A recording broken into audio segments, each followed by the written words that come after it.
Olá, concurseiro! Espero que você esteja muito bem. Para melhor compreensão do conteúdo, iremos dividir o tema em 3 blocos. No bloco 1, nós vamos conversar sobre a formação válida do processo. Respire fundo e pense comigo. Quando alguém protocola uma ação no fórum, o processo já está completamente formado? A resposta é quase isso, mas ainda não totalmente. O processo começa com a petição inicial. É ali que o autor provoca o poder judiciário. Porém, ele só se forma de maneira completa com a citação válida do réu.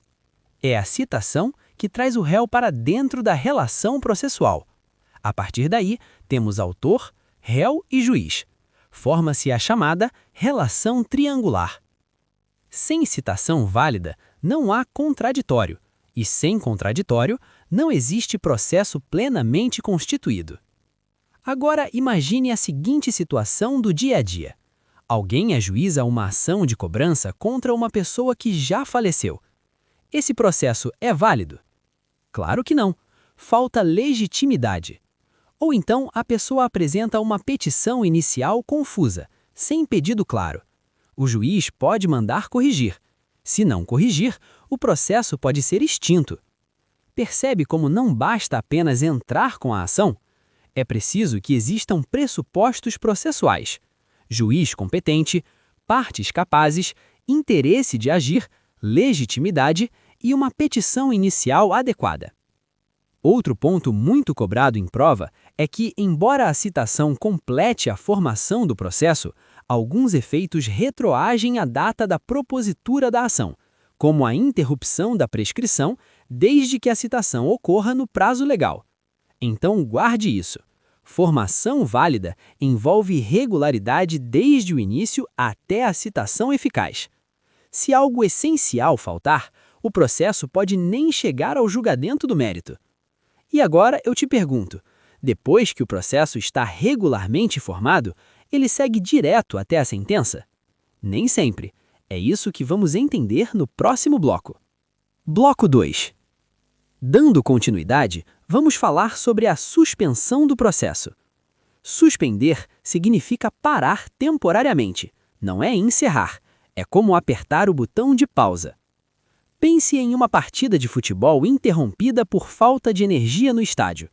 O jogo não acabou, ele apenas foi interrompido até que a situação seja resolvida. No processo é parecido.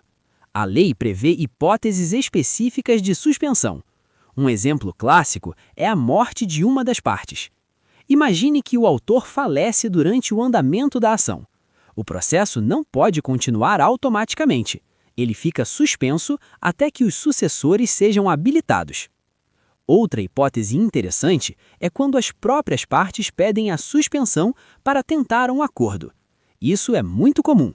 Às vezes, durante o processo, autor e réu percebem que é melhor negociar. O processo fica suspenso por um período. Também pode ocorrer suspensão quando o julgamento depende de outra causa. Pense em uma ação civil que depende da definição de um fato que está sendo discutido na esfera penal. O juiz pode aguardar. Durante a suspensão, os prazos ficam paralisados. Nenhum ato processual relevante deve avançar, salvo medidas urgentes para evitar prejuízo. Perceba a diferença. O processo continua existindo.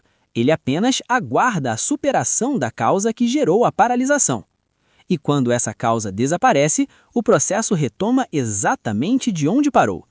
Agora surge a pergunta final. E se o processo não for apenas pausado, mas realmente encerrado sem que o juiz analise quem tem razão? É isso que vamos fechar no último bloco. Bloco 3. Chegamos à extinção sem resolução de mérito. Aqui o processo termina, porém, o juiz não analisa o direito material discutido. Ele não diz quem está certo ou errado. Isso acontece quando existe algum vício ou impedimento processual. Vamos a exemplos simples.